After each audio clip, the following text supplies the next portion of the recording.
Oh, wow. Tamang-tama. Gusto bang malaman kung paano magluto na red snapper miso soup? Tara, samahan niyo ako. Lutuin natin.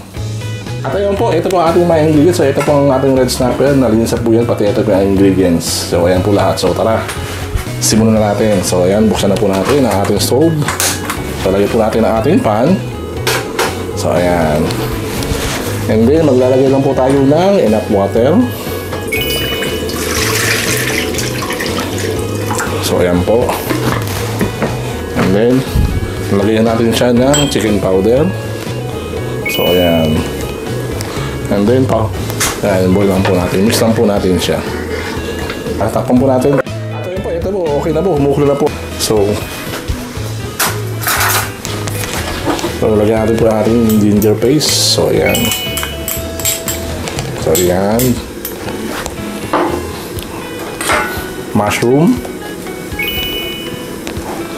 And then, yung ating red snapper. So, ayan.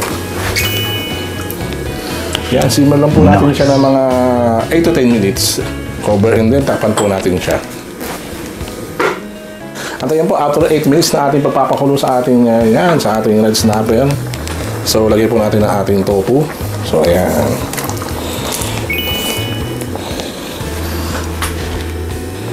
Salt. Ang pepper, chili flakes, and then simmer lang po natin siya na mga 3 minutes. At ayan po, after 3 minutes na ating yan, pagpapakulo ulit. So, lagyan na po natin ang ating ito po yung ating bali miso. Bali kung wala, ito, iba po kasi miso dito. Bali, basos po siya na grind. So kung wala po kayong miso na sa lugar nyo, katulad dito sa ibang bansa, so gumamit naman po kayo ng hummus. Ito po yung ginagamit dito. Hummus at hindi. So ayan po siya. Yan. So yan, gawa lang po tayo. Yan. Pwede po natin yan gawin pang miso paste. Yan. Kuha lang po kayo ng mga kalahati yan. 110 grams. So ayan po. And then, mix lang po natin siya. So, ayan o. So, ayan. Bali, wala na po siya. Bali, nalusaw na po yung ating hummus ko. Yung ating miso paste. So, ayan. Nice. And then, maglalagay tayo ng ating lemon. So, ayan.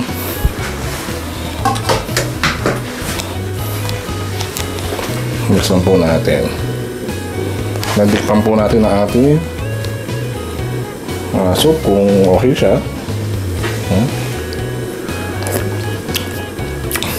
Ngayon, okay na siya. So, simmer lang po natin siya na another 1 minute. After 1 minute, so yan. Yan, kumukulo na po siya. Again, tumutuloy na po ang ating papakulo. So, maglalagay po tayo ng ating kale.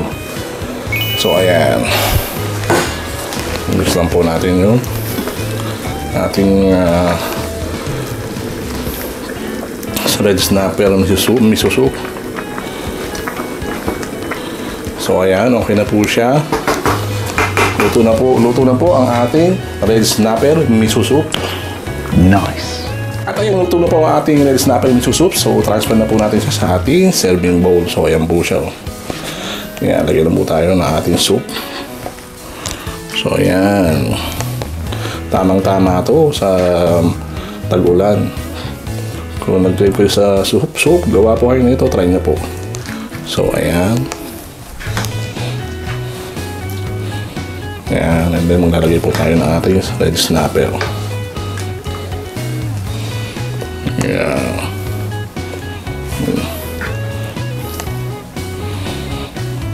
Ayan, luto na po ang ating red snapper miso soup. Wow!